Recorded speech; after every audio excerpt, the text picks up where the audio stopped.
Hey guys, Core Ross and What Such News. Today we're looking at the player protection update. So this is going to include news on the anti-cheat and anti-toxicity. Of course, there'll be a link in the description below if you want to go check this out yourself and read it all yourself. I'll hit some of the major points in it. Anti-cheat is our first section, and this is our new anti-cheat development team. Of course, in the last blog post, we learned that they were restructuring their team, and we can see that that apparently is now done, and are continuing on with all their attempts to stop the cheating that is currently out of hand. Now, just some basics. They do not appear to be ditching BattleEye. In the last blog post, they were actually praising it, so it appears to be the anti-cheat for Siege going forward, and there is no change there. So yeah, I would love a new anti-cheat, but right now there is no announcements about that at all.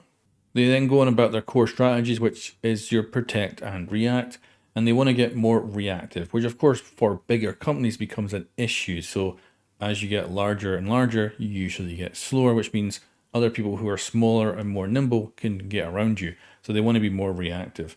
And probably being Ubisoft, a big company, they probably are quite slow. We've seen that with Mousetrap, certainly. When there's exploits, it takes a long time to get a fix out for those exploits on Mousetrap. And they want to be more proactive as well. And I think these are all the kind of buzzwords you would put out in an anti-cheat blog post. So nothing too major to take away from that right now. They're also talking about protective measures and encryption. So I don't know what this means. Obviously, this is to try and combat the creation of cheats by having more encryption and stuff like the game itself. And they go over how they're trying to make that better. Of course, I got no clue what any of this means, but hopefully this will make it a little bit harder. They do talk about Season 2 specifically, where some cheats came back online more quickly than expected after the Unite Season 2 launch. And this is because, of course, if you update the game, the cheats also need to be updated, and they did not actually have much of a delay in those new cheats updates coming out, and as a result, cheaters were right in there at the start of the new season. And with every update after that as well. So they're investing in trying to harden the seasons to come. But again, all stuff that we would expect them to be doing behind the scenes at this point. Then we've got the reactive protection. So they've got the QB system, and this is of course the thing that when you open the game on PC, it closes and then it reopens as it's just recompiled itself into a random build to make it harder for cheats to kind of plug in and get whatever they need to make those cheats work. And they've got this bold sentence here which says, working on an expansion of the QA system, which we believe could be a game changer for the distribution of cheat makers. Only problem with this is calling it a game changer, because when QB was kind of announced initially, they pretty much said it was going to be a game changer. Now that it's out and it's being used, they're going to have to put an update out to make it again a game changer. These are all kind of things where I'd love this to be, a silver bullet and solve things, but I don't really believe that it's a game changer until, of course, we actually see it in action and things get better. But I do think the QB system is very good. It itself is not an anti-cheat, but it makes making the actual cheats themselves harder. And if it's harder to make, then the financial benefit from making them and selling them gets a bit more difficult. Now we have Mousetrap. So they talk about how they've reduced spoofing devices uses by 78%. Me personally, playing in about gold to plat elo on ranked, I would say no, that is not the case. I think there probably has been a 78% reduction in detections because people have figured out how to get around it and avoid detection. But I would love this obviously to be better, and hopefully it will continue to improve. Now, we got the update a while back that Mousetrap, when players get Mousetrapped on console, they're going to get pushed into the PC matchmaking, and as a result, they'll actually be stuck in there for 90 days. So effectively a 90-day ban from console game, and you'll have to play PC players. They've updated to say that if this happens, and this is going to happen in Season 4, that those players who get hit with Mousetrap and end up in the PC queue will have PC recoil. Now they don't mention it here, but they say later on that Mousetrap is going to be linked to the reputation system as well. What I think this means is when you go and get Mousetrapped, your reputation of course will go down, which will also mean that you cannot play ranked. So even though you get pushed into the PC matchmaking pool, you're probably not going to be able to play ranked with your cheats. However, for me, I do hope that they add native mouse and keyboard support on consoles, because they're going to bring in the PC to console crossplay in Season 4, which means a console player, if they want, can jump out and play with the PC players. It'd be nice if they had the opportunity to just use the mouse and keyboard if they want. But as of yet, nothing like that has been announced or even an inkling of it out there. Then we've got match cancellation 3.0. This will cancel a game when a cheater is detected. I am curious how this actually works. Because of course, if a cheater is detected, they will usually get banned, but not instantly. It happens in a ban wave.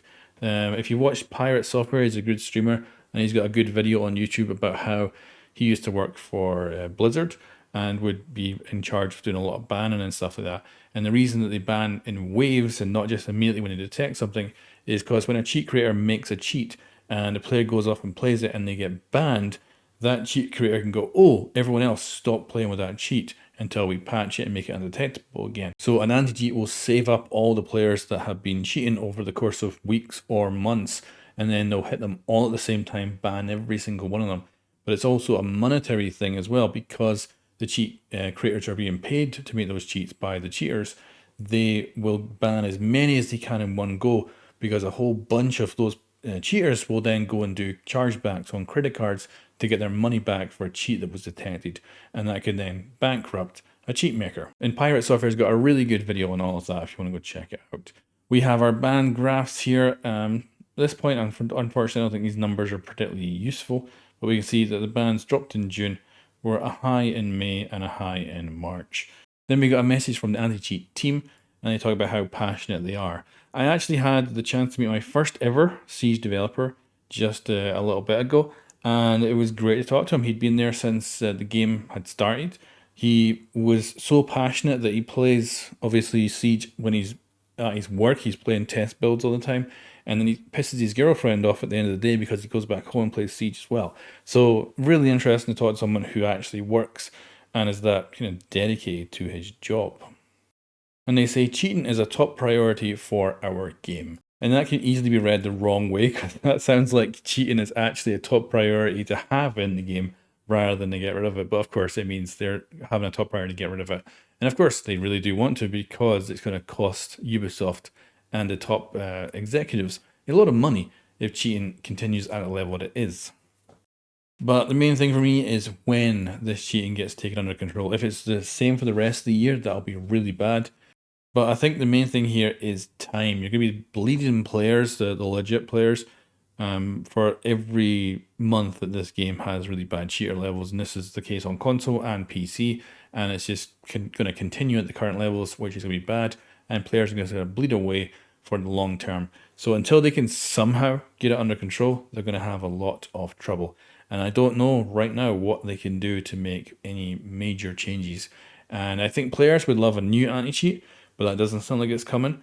And yeah, I don't know if anything else is going to push in the right direction right now. So fingers crossed for them all. Now we got our anti-toxicity update. So first of all, I always see posts about the reputation system constantly on Reddit and things like that, and in the comment section. Currently, the reputation system does nothing. So don't worry about your rank going up, your rank going down. Don't worry about any of it. It just doesn't matter. Or it doesn't matter right now.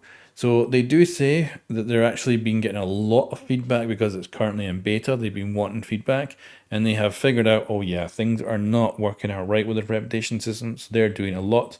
They talk about what they've learnt right here, and they are really changing how the whole system works behind the scenes.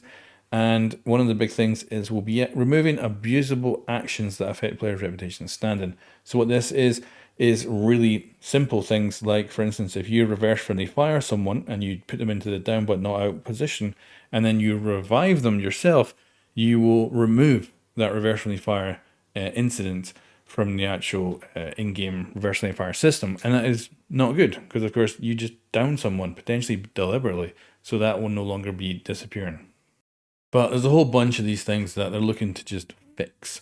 And that's it. This system is in beta. It is now scheduled to come out in Season 4, which is December. But I'm still not sure it'll be fully done by then. Fingers crossed that maybe they can finally get there. But yeah. Now, there's also talk about the Year 9 Season 4 refresh for the reputation system. So this is when it should come out of beta and go into full implementation. They talk about how they're going to tie it in with mousetrap. So when you get mousetrapped, it'll bring your reputation down. Of course, it'll also force you over to the PC player base. It should also mean that you cannot play ranked as well. Now, a lot of people say that we don't need these kind of things, but the reality is, if you go into a game of Siege these days and try to talk to your teammates, you won't hear anything from them. It's because everyone's become so toxic that no one wants to talk. I've had my voice chat and text chat off in computer games before Rainbow Six Siege was even made, because I just could not be bothered with players anymore, and I just left that and I've never returned. And this is the thing, the longer you play this game, the more likely you are just to switch that voice chat off, and then of course you got no comms with anyone after that. And hopefully they'll be able to make things a little bit nicer, but this is also a bit of a bad player base when it comes to those kind of things. And then they talk about the full release here. So they say this will not happen until we are absolutely confident in its robustness of the reputation system. That to me just makes me think probably it will not actually land with Season 4. It'll probably get pushed into Year 10. Who knows, you might even go further. But I'm hoping that there's some light at the end of the tunnel for the reputation system and it'll finally get finished and be somewhat useful. I've always just wanted the rewards for being in good reputation. They sound cool. If I get some sort of fancy skin or something like that, I'll be quite happy. They also talk about a few additional things here. So they're looking to work on commendations for squads. So if you're solo queuing, you can end up getting more commendations than if you're actually in a squad. So they're going to try and make it fairer for squad players, that you're going to be able to get better reputation with your buddies. They're also looking to overhaul the in-game reporting, which right now is pretty simple. You just say either someone's cheating or someone's griefing or whatever, and it's not exactly very useful. So we'll see if that ends up somehow getting better in the future. They don't have much details here, but we'll see what that ends up being probably at the end of this year. And then we have voice chat moderation. Now this one does worry me because the text chat moderation, relatively simple, but voice chat, that's going to be a pain in the ass. And I expect there'll be some sort of AI moderation that will probably not be particularly good. And I bet it'll have real trouble with stuff like accents and different languages and all that. And yeah, I could see this being just a bit problematic when it finally hits. So I'm a bit worried. I don't know if we need this because I don't know if they can make it good enough. But I guess we'll find out. Maybe in year 11 or something. And then they talk about another kind of worrying thing, that is reputation system dependencies. The reputation system has a lot of dependencies with other elements in the game. So let's say that we have a bug in the game which just causes a problem and you're trying to play and something's going wrong and every time you try it's giving you bad reputation or something like that. And that is where this unfortunately might break and go rogue and cause the reputation system to break down and give everyone bad rep based on an issue that is just something else within the game. And they say they want to try and impact you less with that. Again, we'll see. We'll see. And then they talk about the future, and they do say that they've been learning a lot, and it does look like that. The beta for the reputation system has gone quite well, actually. It's obviously not great for a full launch, but they've learned a lot from it, and they're changing it, and hopefully that will lead to a better system. If it had just been forced out as it was, it would not have been good, and it definitely wouldn't have made the player base any better using it. And another thing I didn't go over actually when I think about it now is that they're looking to make the reputation system a lot more transparent. Like you should be able to see exactly what is causing your reputation to go up or down and have a much better understanding of it. So this should be a lot more visible in the future. But yeah, that is another blog post on cheating in Rainbow Six Siege along with reputation as well. And yeah, fingers crossed that this leads to better stuff. But again, it's just like the last blog post, it's stuff that's in the future. None of the cheating issues have been solved or made better at this point. None of the reputation system has been solved or made better at this point. This is all stuff that hopefully will lead there. But unfortunately, right now, we ain't there. But anyway, guys, let me know what you think of this in the comments below, and I'll catch you next time.